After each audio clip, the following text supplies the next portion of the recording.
오늘 우리는 요한복음 14장 25절부터 31절까지의 말씀을 본문으로 일어나라 여기를 떠나자라는 제목의 말씀을 함께 나누려고 합니다.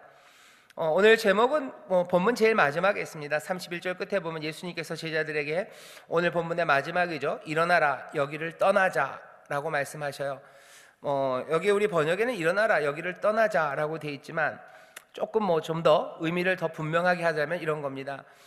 일어나라 우리 함께 여기서부터 가자입니다. 일어나라 여기서부터 우리 함께 가자예요.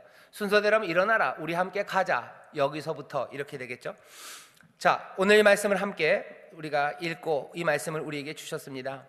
오늘 이 말씀은 어려운 시기에 제자들에게 주시는 예수님의 말씀입니다. 요한복음 13장서부터 예수님께서 이제는 떠날 때가 되심을 아셔요. 하지만 제자들, 자기를 따르는 사람들을 사랑하시되 끝까지 사랑하십니다. 사랑하시면서 주시는 말씀이에요. 사랑하면서 주시는 말씀인데 상황은 어떤 상황이냐면요, 제자들은 굉장히 지금 혼란에 빠졌습니다. 어렵고 긴장되는 시간에 어쩔 줄을 몰라 해요. 왜 그러냐면 예수님이 가신다는 게 처음에는 그냥 장난인 줄 알았을 거예요. 처음에는.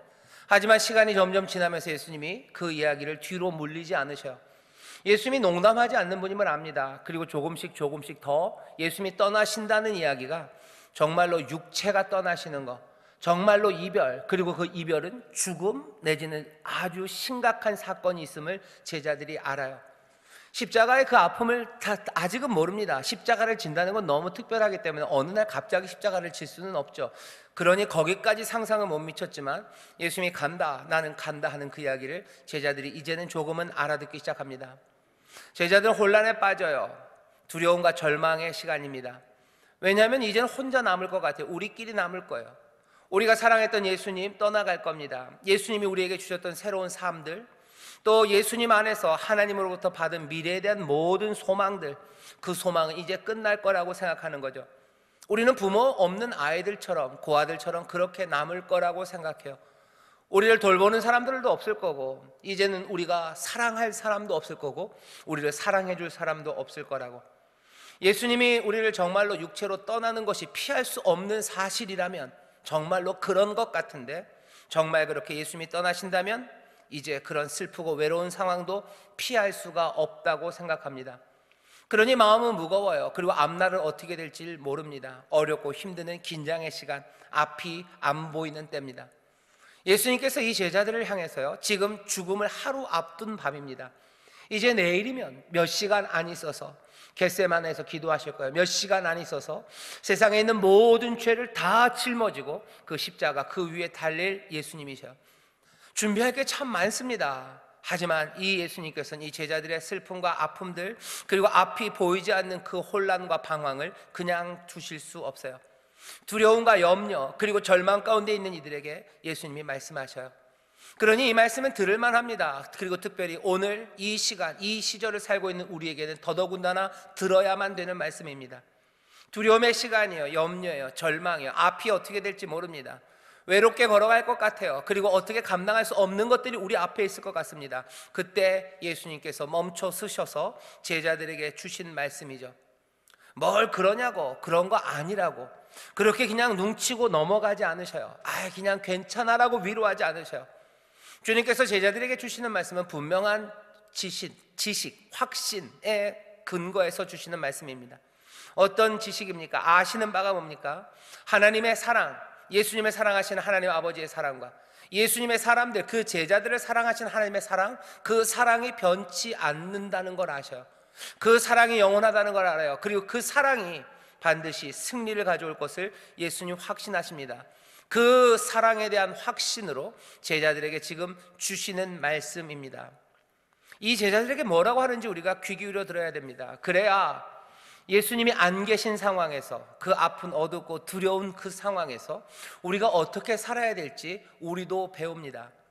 예수님은 요한복음 13장서부터 예수님이 돌아가시는 그때까지 제자들에게 계속 하시는 말씀은 내가 너희를 고아와 같이 버려두지 않을 거라고, 너희에게 올 거라고, 너희가 혼자 외로이 그 앞날을 마주하지 않을 거라고, 너희들이 어둠의 세상과 앞을 모르는 그 미래를 홀로 맞이하지 않을 거라고, 고아처럼 그렇게 아니라고, 능력이 함께 할 거라고, 내가 너희와 함께 할 거라고 그 얘기를 계속 하셨습니다. 오늘 우리에게 주시는 말씀은 도대체 그 위로가, 그리고 그 설명이 우리 가운데 어떻게 더 구체화될 수 있는지 예수님이 오늘 멈춰서서 제자들에게 그 일들을 알리시는데 우리도 이 말씀 앞에 함께 섭니다. 왜냐하면 여기 있는 12명만이 아닙니다. 아니요, 이제 유다는 떠났으니까 11겠네요. 11만은 아닙니다. 우리도 예수님을 따르는 사람이고, 우리도 그 밤에 제자들처럼 두려움과 염려 가운데, 그 팽팽한 긴장 가운데 서 있기 때문에 주님의 말씀이 절실합니다. 주님께서 이런 제자들에게 오늘 하시는 일은 세 가지예요. 하나는 뭔가를 주셔요. 주시는 게 첫 번째요. 두 번째는 명령하십니다. 그리고 세 번째는 이들을 초대하셔요. 도대체 무슨 일을 하시는지 잘 보십시오. 먼저는 예수님이 이들에게 주십니다. 떠나가시는 이분이 주시는 거예요. 그러니 이건 유산이라고 생각하시면 돼요. 몸이 갑니다. 그러면서 남겨주시는 게 있어요. 첫 번째 뭘 주신다고 그러십니까? 26절입니다. 보혜사 곧 아버지께서 내 이름으로 보내실 성령, 그가 너희에게 모든 것을 가르치시고 내가 너희에게 말한 모든 것을 생각나게 하시리라. 뭐가 남겨집니까? 보혜사라고 얘기하셔요. 이건 아버지께서 내 이름으로 보내셔요. 아버지가 보내시는 보혜사 성령이 너희에게 주어진다예요. 그냥 괜찮다 아니에요. 손에 들려주는 게 있습니다. 이건 누구에게서? 아버지가 주셔요. 아버지가 여전히 사랑하셔요. 아버지의 사랑이 예수 그리스도 말씀으로만 증명된 거 아니에요. 독생자로만 증명된 거 아니에요. 하나님이 이 땅에 보내시는 거, 요한복음을 보면요, 두 가지입니다. 첫 번째는 아들을 보내셔요. 말씀이 육신이 되어 우리 가운데 오시지만, 성자 하나님이 스스로 오신 거지만, 요한복음은 뭐라고 얘기합니까? 아버지가 보내셨대요. 우리가 잘 아는 요한복음 3장 16절입니다. 하나님이 세상을 이처럼 사랑하사 독생자를 주셨다 그래요. 주신 게 아들이에요. 독생자를 우리에게 주셨어요. 왜 주셨어요? 사랑하셔서 주셨어요. 예, 아버지가 주시는 게 또 있습니다. 뭘 주신대요? 보혜사 성령님을 주신대요. 그럼 우리 왜 주시는지 압니다. 아버지가 사랑해서 독생자를 주셨듯이 아버지 하나님은 사랑하셔서 누구를? 세상을, 예수를 따르는 이들을 여전히 사랑하셔서 보혜사를 주셔요. 성령을 주셔요. 아들이 올라가셨다고 해서, 아들이 사라졌다고 해서 아버지의 사랑이 사라진 게 아닙니다. 하나님 아버지 여전히 우리를 사랑하십니다. 그러니 사랑하시니 내어주시는데 뭘 내어주신다고요? 보혜사를 내어주신대요. 이 보혜사가 누군지 잘 모르시고 이분이 누굴까라고 궁금하다면, 여러분들 이 땅에 오셨던 그 말씀이 육신이 되어 우리 가운데 거하셨던 그분, 은혜와 진리가 충만하셨던 그분을 생각하시면 돼요. 몸으로 예수님이 우리와 함께 하지 않으십니다. 하지만 몸으로 함께 하시며 우리에게 사랑을 베푸시고 우리를 보호하시고 우리의 삶에 은혜를 더하시고 우리를 가르치시고 인도하셨던 그 예수님, 지금은 몸으로 있지 않으셔요. 그 대신 성령, 다른 보혜사를 우리에게 보내셔서 예수 그리스도가 육신으로 우리와 함께 하셨으면 하셨을 모든 일들을 이제는 그 다른 보혜사가 우리에게 하십니다. 그러니 예수님이 육체로 떠나가셨다고 해서 너희들 두렵고 어쩔 줄 모르고 방황하고 슬퍼하고 절망 가운데 있지 말래요. 왜? 여기 너희에게 주시는 거, 남겨주시는 게 있어요. 육신의 예수님은 우리와 함께 하지 않으십니다. 하지만 예수님 말씀하시죠. 다른 보혜사가 너희에게 보내질 거예요. 아버지가 여전히 사랑하셔서 나를 이 땅에 보내신 것처럼 이제는 성령 하나님 보혜사를 너희에게 주신다. 그러니 너희들 염려하지 말라고 말씀하시는 줄 믿습니다. 보혜사가 잘 모르면 예수님 생각하셔요. 그리고 보혜사가 그래도 뭔지 잘 모르면 그냥 어떻게 하셔요? 보혜사 이렇게 하셔요. 갑자기 뭐죠? 그 허경영 같죠? 보혜사입니다. 또 선거 때라 조심해야 되죠. 보혜사라는 게 헬라어로요, 파라클레이토스인데 번역하기가 굉장히 어려워요. 위로하는 사람, 변호사, 함께하는 동반자, 여러 가지 의미를 가졌지만 딱 짚기가 어렵습니다. 그래서 여기 성경을 번역하시는 우리 한국 신학자들이죠, 우리 선배들이 뭐라고 파라클레이토스를 번역했냐면요, 보혜사라고 해놨어요. 이건 어디 있었던 말이 아닙니다. 이건 그냥 만들어낸 말이에요. 보자는 보호한다는 뜻이라고 생각하시면 돼요. 보호하셔요. 그래서 해는 은혜해입니다. 사는 스승사자예요. 보호하시고 우리를 지키셔요. 은혜를 주셔요. 생명을 주셔요. 생명의 영이기 때문입니다. 진리의 영이시니 우리를 가르치십니다. 어쩌면 보혜사 성령에 관하여 요한복음이 말하는 모든 것들을 다 모으고 모아서 그냥 파라클레이토스를 그렇게 번역했어요. 뭐라고? 보혜사예요. 우리에게 누가 계십니까? 예수 그리스도가 육신으로 우리 가운데 하셨던 것처럼 우리를 보호하시고 은혜 주시고 생명을 주시고 가르치시는 보혜사 성령님을 우리에게 주셨어요. 그러니 우리의 앞날이 어둡고 두렵고 예수님이 안 계시다고 해도 우리가 다시 새롭게 꿈꿀 수 있습니다. 보혜사를 우리에게 주신 줄 믿습니다. 주님이 얘기하시죠. 아버지가 보혜사를 주신대요. 두 번째 또 주셔요. 뭘 주시냐면요, 이번에는 주님께서 예수님이 주십니다. 27절에 보면 이렇게 돼서 평안을 너희에게 끼치노니 이렇게 돼 있죠. 평안을 너희에게 끼친다. 끼친다고 번역된 말은요, 그냥 그렇게 이해하시면 돼요. 평안을 너희에게 남긴다예요. 내가 그것을 두고 떠난다 이런 뜻입니다. 남겨두고 떠나. 평안을 너희에게 남겨두고 떠날 거야. 유산처럼 남겨주시는 거예요. 예수님은 올라가십니다. 하지만 우리에게 남겨주시는 건 평안이래요. 그리고 뒤에 뭐라고 되어 있습니까? 곧 나의 평안을 너희에게 주노라. 내가 너희에게 주는 것은 세상이 주는 것 같지 아니하니라. 계속해서 뭐래요? 준다 그러셔요. 평안을 주신대요. 여러분들 이 말을 잘 들어야 됩니다. 주님께서 우리에게 너희들을 평안하게 해주겠다 그러지 않으셨어요? 평안하게 해주겠다. 릴렉스, 그죠? 무슨 미장원이라고 요즘은 그러네요. 헤어샵에 가셔서 그냥 딱 그거를 치고 하면은 그때부터 평안히 계시라고 그러죠. 편안하게 계셔요. 알아서 다 하신다고. 예수님이 우리에게 평안히 해주겠다, 편안하게 해주겠다 그러지 않으셨어요. 평안을 준다고 그러셨습니다. 이 얘기를 잘 들으셔야 돼요. 보혜사가 우리에게 오셔서 우리가 보혜사를 우리에게 주신 것처럼 이제는 평안을 주시는데 나의 평안을 주신답니다. 평안이라는 말은 에이레네요. 원로 목사님 많이 얘기하시죠. 안녕이라는 뜻입니다. 뭐 분쟁이 없는 거예요. 그리고 편안하고 안전한 겁니다. 하지만 여기 있는 이 에이레네, 나의 평안이라고 말씀하신 것은 그냥 이런 분쟁이 없는 상태만은 아닙니다. 에이레네는 아마 히브리 말로 샬롬을 번역한 말일 겁니다. 샬롬은 떠나면서 하는 말이에요. 만날 때도 샬롬하고요, 특별히 떠나갈 때, 헤어질 때 사람들이 샬롬하고 인사를 해요. 하나님의 평강이 있기를 바라는 거죠. 그러니 여기서 샬롬을 너에게 주마가 그냥 너에게 작별 인사한다는 뜻? 아니요, 그런 뜻일 수 없습니다. 여기서 예수님은 일부러 특별하게 계속 일들을 만들어 가셔요. 이건 평안을 너에게 준다 그래요. 이건 나의 평안이다. 이건 세상이 주는 것과 다르다. 계속해서 주는 거다. 이건 나의 평안이다. 내 것이다. 뭔가가 보혜사 성령이 너에게 임하는 것처럼, 아버지가 사랑하셔서 너에게 주는 것처럼 이건 내가 너희에게 주는 거예요. 내가 너희에게 주는 나의 평안을 너희에게 남겨두겠다는 거예요. 이게 뭔가 여러분들 가만히 생각해 보십시오. 이건 예수 그리스도의 삶, 그 생명, 그 중심에서 하나하나 드러나기 시작하는 평안이에요. 예수 그리스도의 삶 중앙, 그 한 중간에 있었던 가장 정수처럼 남아있는 겁니다. 이건 예수 그리스도의 삶이에요. 예수 그리스도의 사랑입니다. 그리고 예수 그리스도의 기쁨이에요. 그리스도의 평안, 그 샬롬, 이것을 주신대요. 우리에게 생명을 주신대요. 우리에게 사랑을 주신대요. 우리에게 기쁨을 주신대요. 이것들 남겨놓고 가겠다는 거예요. 예수님이 육체는 떠나셨지만 여기 아무것도 안 남았습니까? 아니요. 그분의 평안, 그분의 삶의 중심에서 만들어냈던 온갖 생명과 사랑과 기쁨, 그것들을 우리에게 주셨대요. 그러니 그것들을 받으시기를 주의 이름으로 축원합니다. 그 평안을 받으셔야 돼요. 선물이요. 남겨놓으셨어요. 생명을 너에게 준다 그러시죠. 예, 생명을 주셨어요. 기쁨을 주셨어요. 그리고 그 사랑을 우리에게 주셨어요.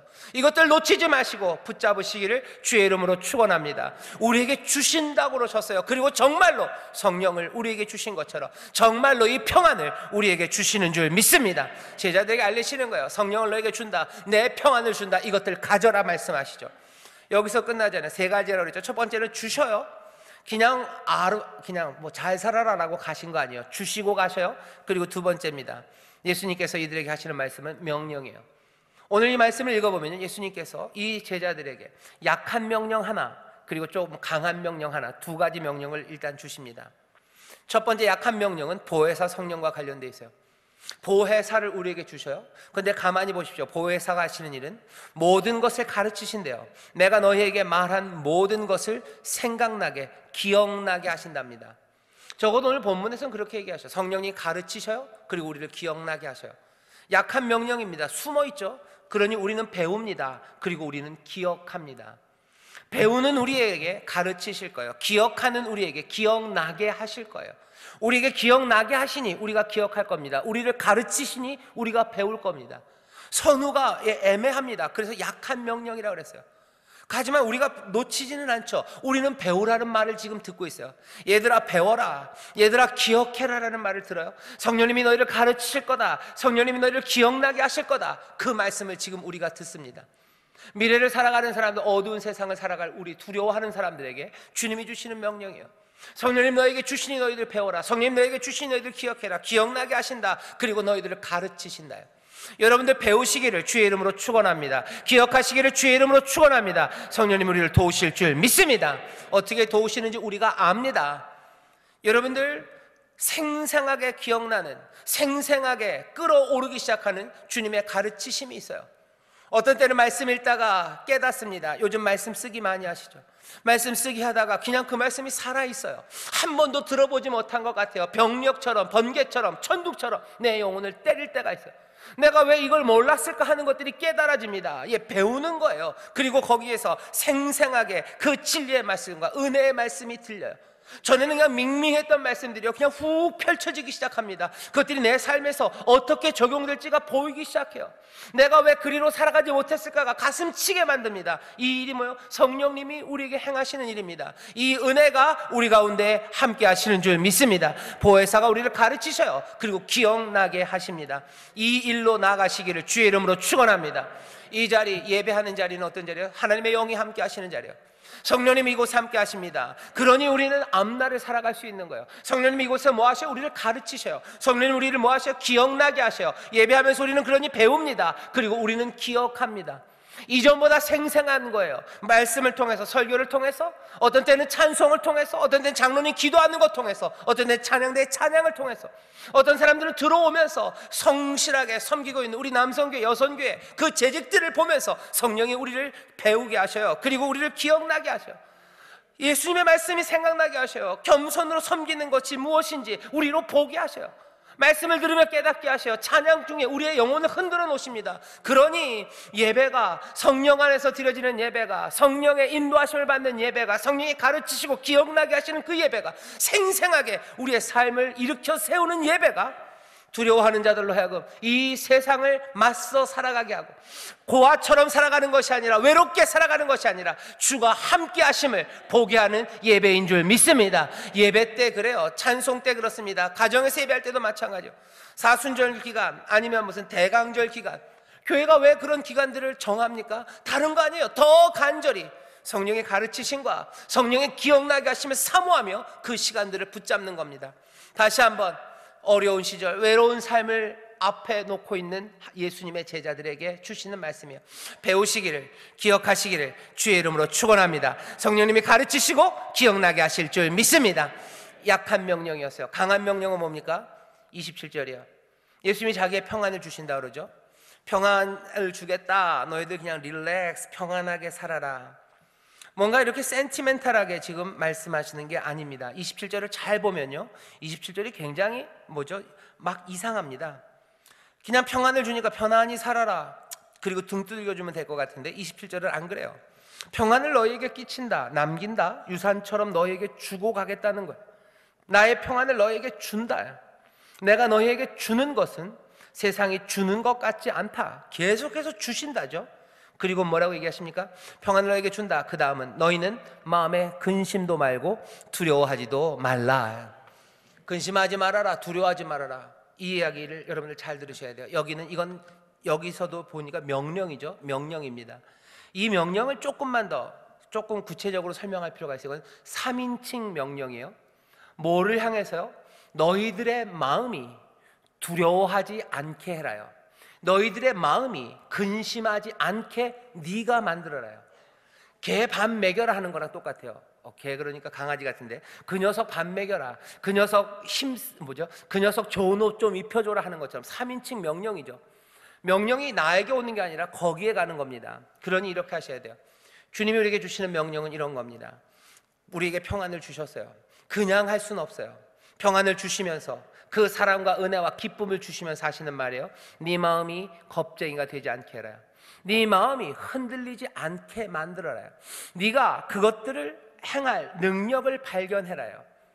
여러 가지 다가올 상황들, 마음이 무너지고 흔들릴 만한 두려움의 상황들, 그 상황들이 앞에 있을 터이지만 너희들의 마음이 겁쟁이가 되지 않도록, 겁쟁이가 되지 않는 능력, 그것들을 찾아내라는 거예요. 뭘 통해서?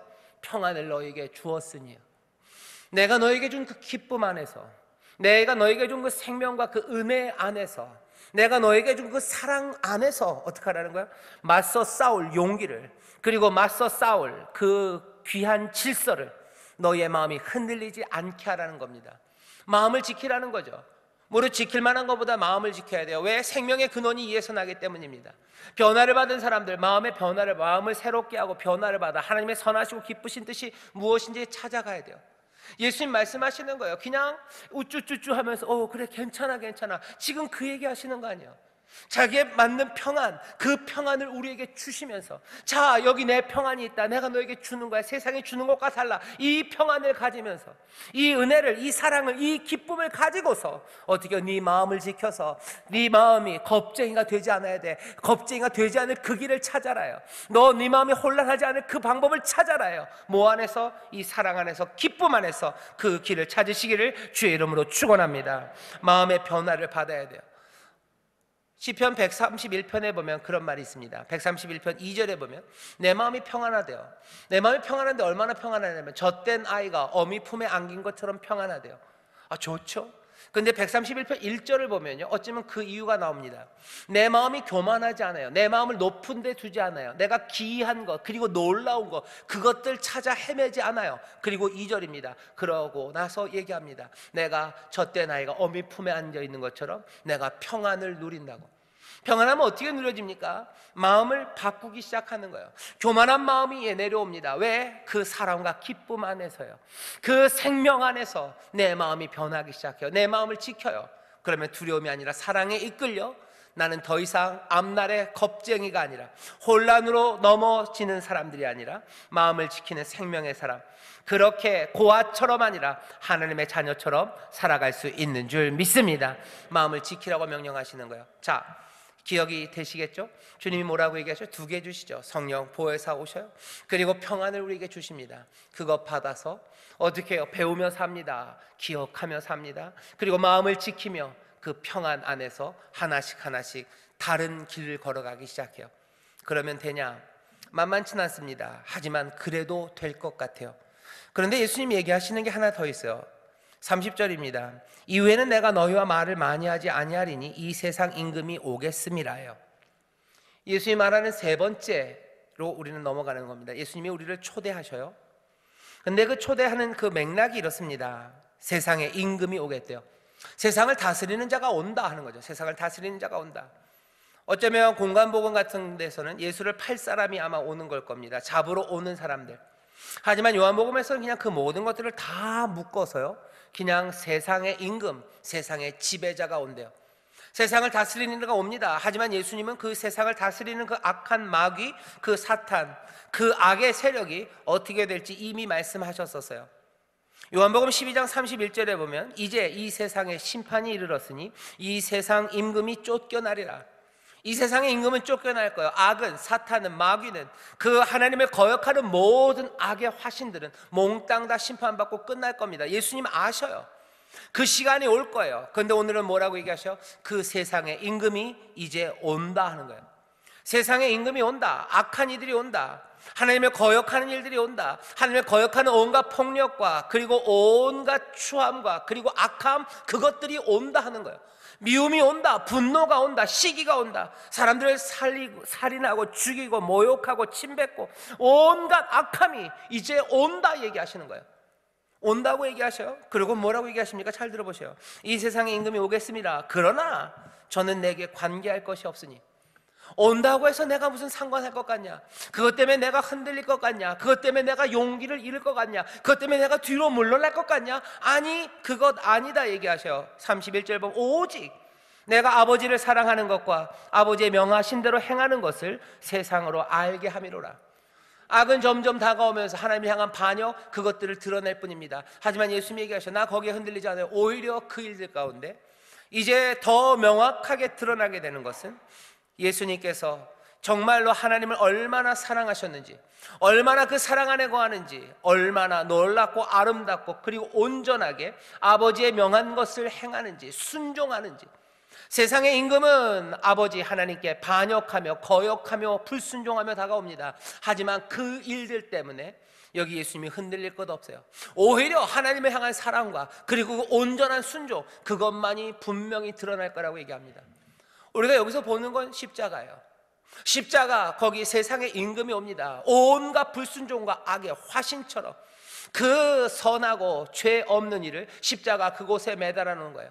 온갖 수치와 모욕으로 그냥 인간의 모든 죄악 때문에 바닥이 거기 몽땅 다 드러납니다. 하지만 바로 거기에서 여기 하나님의 아들은 하나님을 얼마나 사랑했는지, 얼마나 온전히 끝까지 사랑 가운데 순종했는지, 그 아름다운 모습이 십자가 거기서 드러나는 거예요.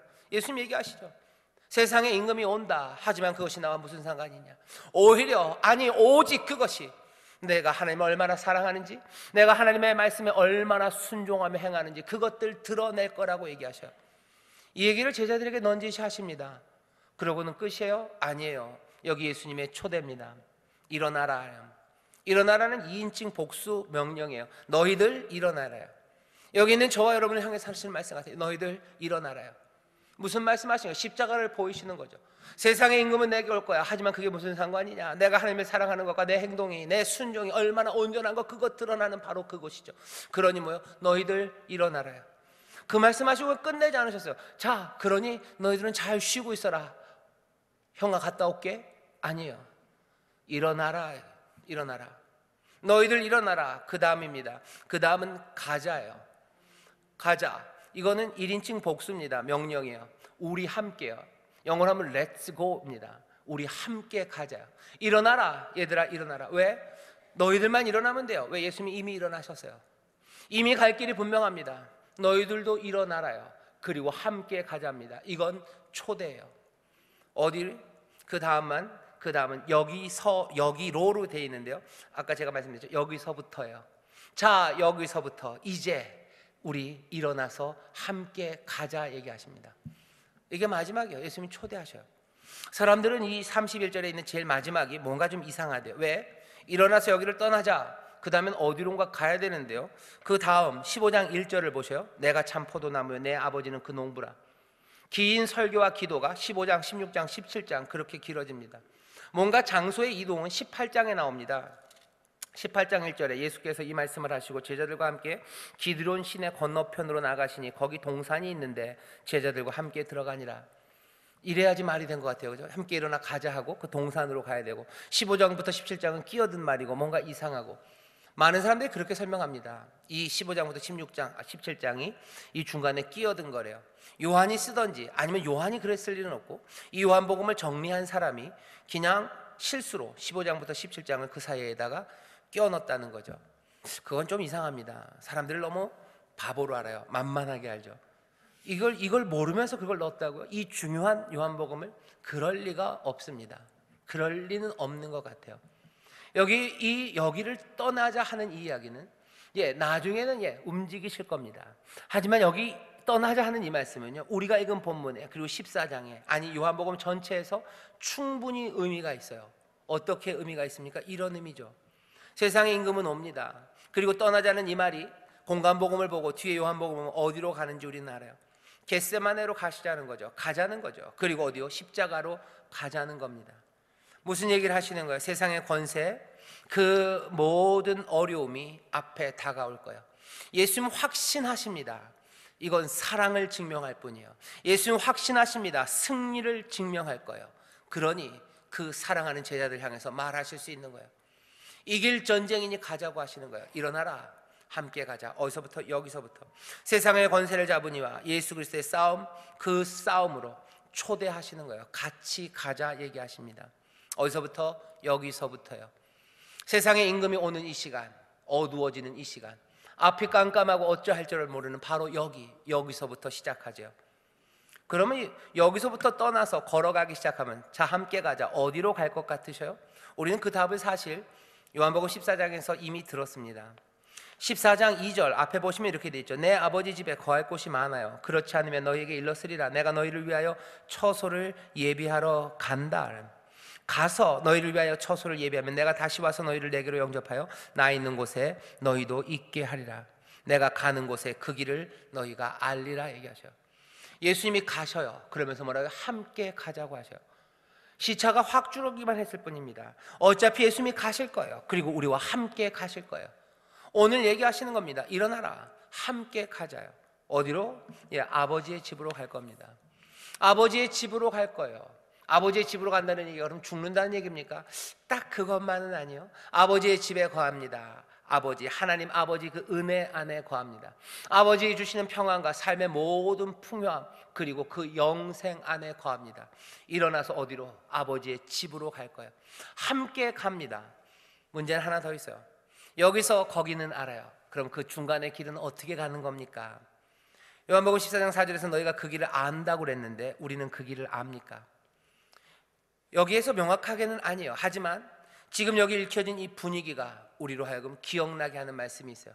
세상의 임금은 오고 승리를 확신하는 이가 일어나 함께 가자고 하셨고, 그 간 곳이 어딘지 여기 있는 이 제자들은 그날 몰랐어도 우리는 압니다.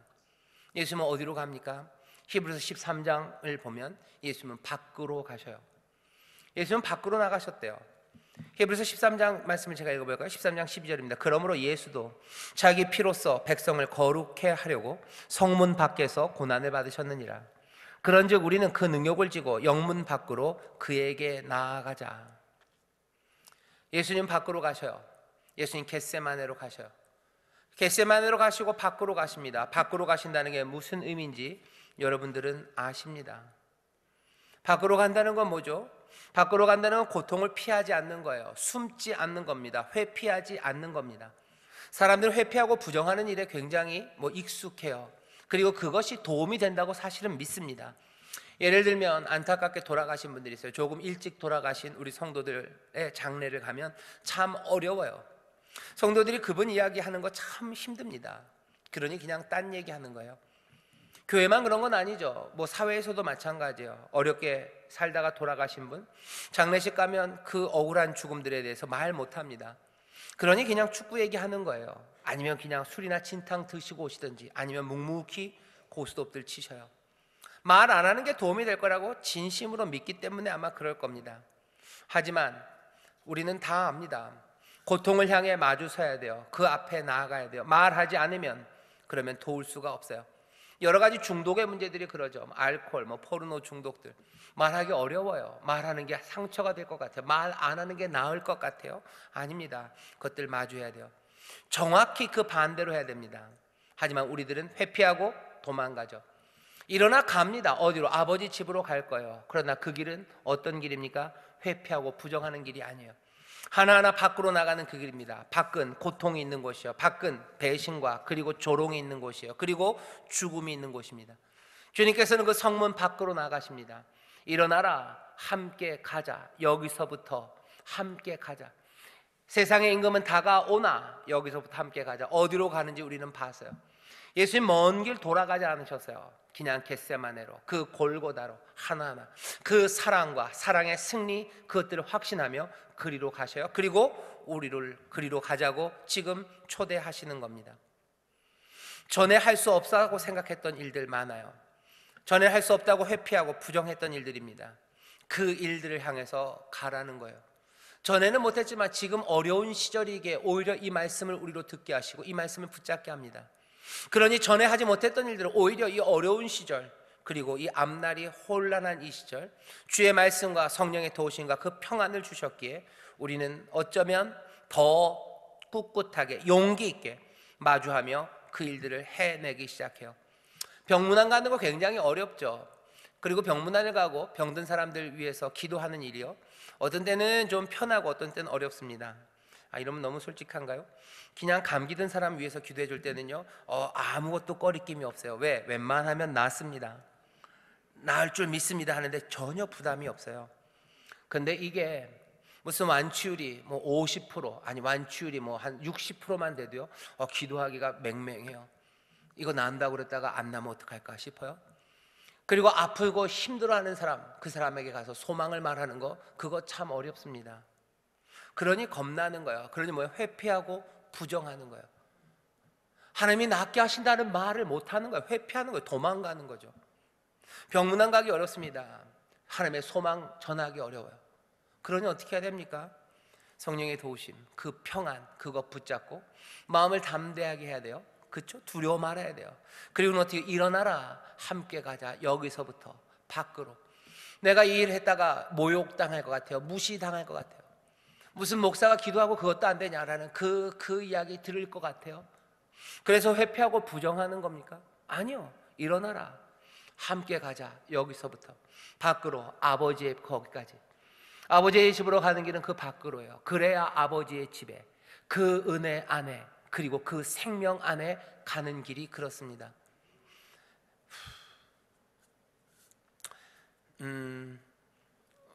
우리 구역장님 한 분이 계셨어요. 잘 아실 겁니다. 구역장님이 참 성실하게 봉사를 잘 하시고요. 그리고 많은 위로를 저에게 해주셨어요. 근데 이 양반이 나중에 저한테 못을 하나를 박아 놓으셨어요. 긴장들 하시는데요. 이 구역장님이요, 돌아가셨어요. 돌아가셨는데 뭐 어려운 일 있을 때마다 많이 아프셔서 뭐 교회 잘 못 오실 때가 좀 있으면 뭐 문제라도 목사님 힘내시라고, 그리고 그분이 교회를 사랑하고 정말 성실하게 교회를 섬긴 걸 제가 잘 압니다. 근데 제 마음에 못을 박았다는 건 뭐 나쁜 의미는 아니에요. 나중에 장례에서 그런 얘기를 하시더라고요. 목사님 오시라고 그래서 기도라도 받고 싶은데 목사님이 기도해 주셨는데 병이 안 나면 어떡할까? 병이 안 나면 목사님이 난처하실 것 같대요. 제 얘기입니다. 제가 난처할 것 같아서 못 불렀다고 그러시더라고요. 그 얘기를 듣고 그냥 사랑하셔서 하시는 말씀이에요. 그죠? 우리 목사님 난처해지면 어떨까? 그래서 그때 굉장히 힘들었어요. 이게 뭐지 하는 생각입니다. 일어나라, 함께 가자, 밖으로 라는 그 얘기는 우리가 회피하지 않아요. 그리고 그것들을 돌아가지 않아요. 벽이 있으면 넘어지면 좋습니다. 넘어뜨릴 수 있으면. 하지만 안 되면 문이라도 뚫을 거예요. 문이라도 안 되면 뭐 개구멍이라도 내서 지나갈 겁니다. 그거라도 안 되면 어떻게라도 우리는 가게 하시는 주의 능력을 믿으며 가요. 하나님의 위로하심이 있습니다. 나중에 천국 가면 그 구역장한테 내가 꼭 얘기할 거예요. 왜 그러셨냐고. 괜찮다고, 함께 일어나 간다고, 두려움 없이 기도하며 가면 된다고. 이루어지지 않아서 아니, 그거 두려워하지 않는다고.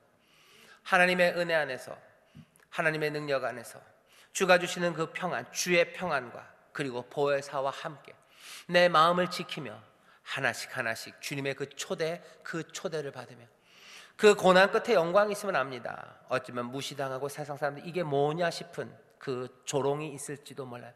하지만 그건 넘어 영광을 보면서 걸어가요. 두려움의 사람들, 예수님이 없는데 우리는 어떻게 살아갈까 하는 그 사람들에게 예수님이 주시는 말씀이에요. 우리를 초대하십니다. 어디로? 함께 일어나 여기서부터 아버지의 집으로 밖으로 나오라고 초대하셔요. 추울 겁니다. 그리고 가슴 무너지는 일들 많을 겁니다. 하지만 그 길이 아버지의 집에 이르는 길인 줄 믿습니다. 그 길이 승리의 길인 줄 믿습니다. 그 길이 아버지의 집, 은혜 안에 거하는 복된 삶의 길인 줄 믿습니다. 여러분들 이 말로 우리에게 소망을 주셔요. 여러분들 붙잡으시고 주와 함께, 그러니 고아 아닙니다. 혼자 외롭게 걸어가는 사람들 아니에요. 이 삶을 시작하실 때 우리 안에 있는 모든 어두움과 두려움은 다 사라지고 새 기쁨과 평안이 넘치기 시작할 줄 믿습니다.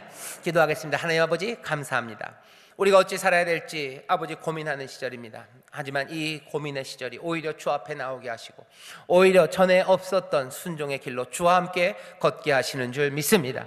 주님과 함께 걷기 시작하는 자들 되기 원하오니 일어나 여기서부터 아버지의 집으로 주와 함께 걷는 하나님의 사람들, 두려워 말고 회피하지 말고 부정하지 말고 아버지는 밖으로 나아가는 하나님의 사람들 되게 하여 주옵소서.